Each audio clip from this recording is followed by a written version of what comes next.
you have to find a way to push those obstacles out of the way, or find a way that doesn't work to push yourself over, around, or through them.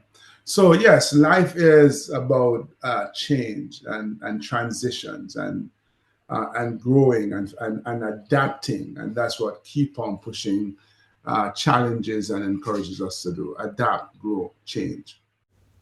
Welcome to Engage Presents. I'm Engage co-founder and president Jake Olson. In this interview series, I ask Engage talent the most common questions we hear from event planners to help you get to know them and their stories in 15 minutes or less. Thanks for listening. Welcome to another episode of Engage Presents. I am Engage President Jake Olson alongside Devon Harris today. Devon, thank you so much for joining us. Devon, you are a cool man. You have a whole Disney movie based off you. You're Yul Brynner's character in there in Cool Runnings, classic, love it.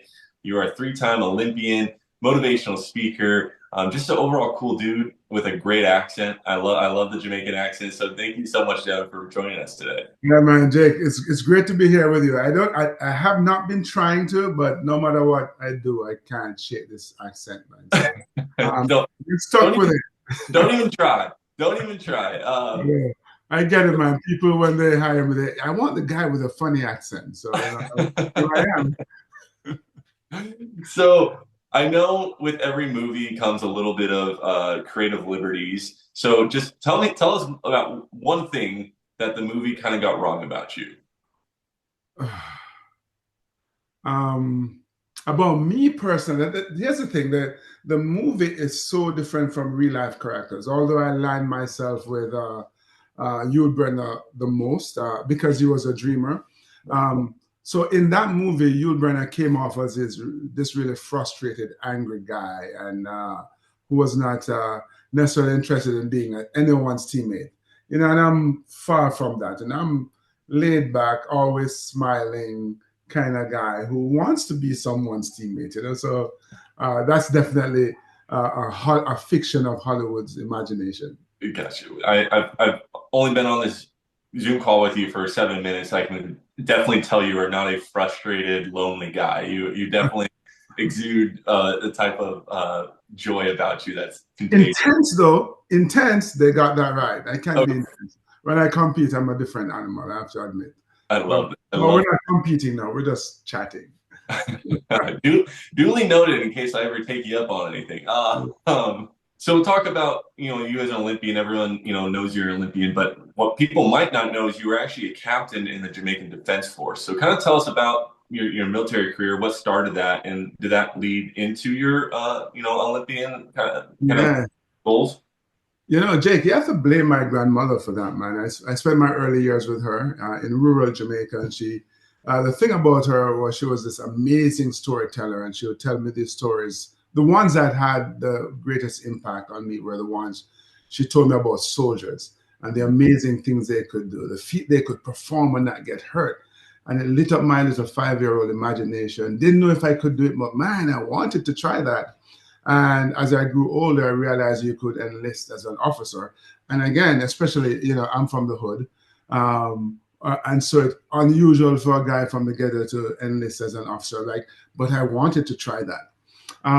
So yes, by the time I was 21, I was a young commissioned officer in the Jamaica Defense Force. And I remember that summer of 1987, I'm thinking to myself, man, what are you going to do with the rest of your life? You've just accomplished your big goal. Then I go, oh yeah, the Olympics. There was a little thing called the Olympics coming up in 1988 in Seoul, Korea. The Winter Olympics were not on my radar. And so I started running. I was a middle distance runner, although I'm Jamaican, everybody sprints fast except me.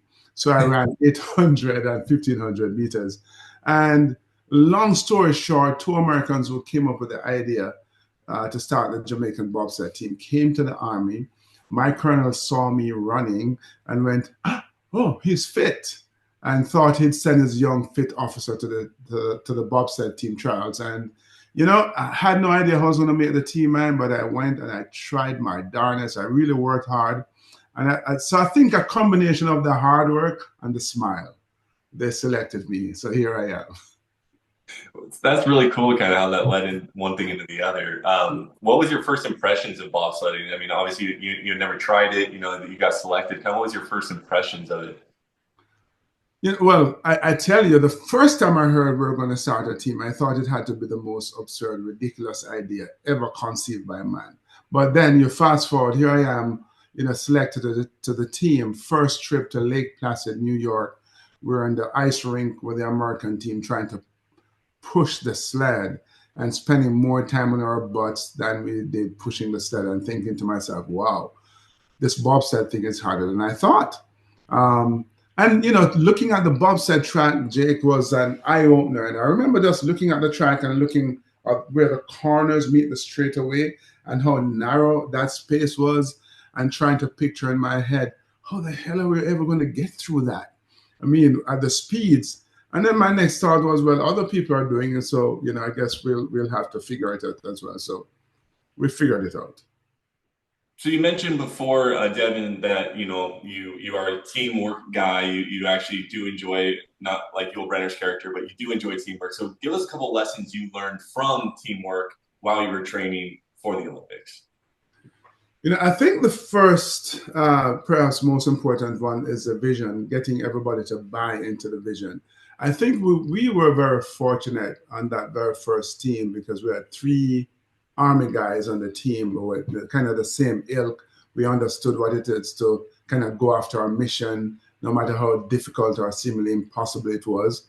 But collectively, even with the civilian guy on the team at the time, my driver Samuel Clayton, we bought into that vision, this idea that we're going to take on this impossible thing and represent our country at the Olympic Games. And then just finding ways to support each other as well. It was brand new for all of us, clearly, a really steep learning curve. So we supported each other, but there was some conflict as well, and so you learn again to work through those conflicts. Like I said, three of us were soldiers. One was a civilian, so he complained that the soldiers were ganging up on him. No, we just had a different mindset, and we tried to pull him along. But I think learning to buying into the vision, supporting each other along the way, yes, and finding ways to resolve those rough patches are key to the success of any team. Awesome.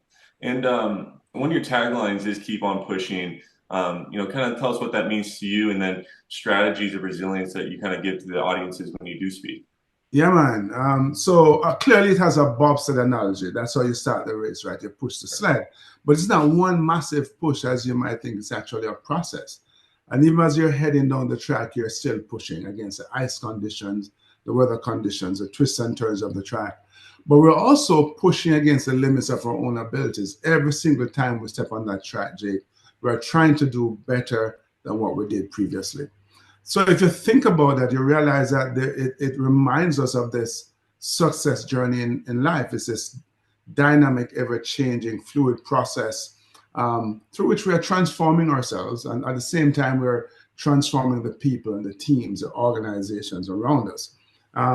It speaks to the idea of persistence as well. This, I call it the worst secret in the world, that there are going to be obstacles between us and our goals. And from where I come from, in this philosophy of keep on pushing, you have to find a way to push those obstacles out of the way, or find a way that doesn't work to push yourself over, around, or through them.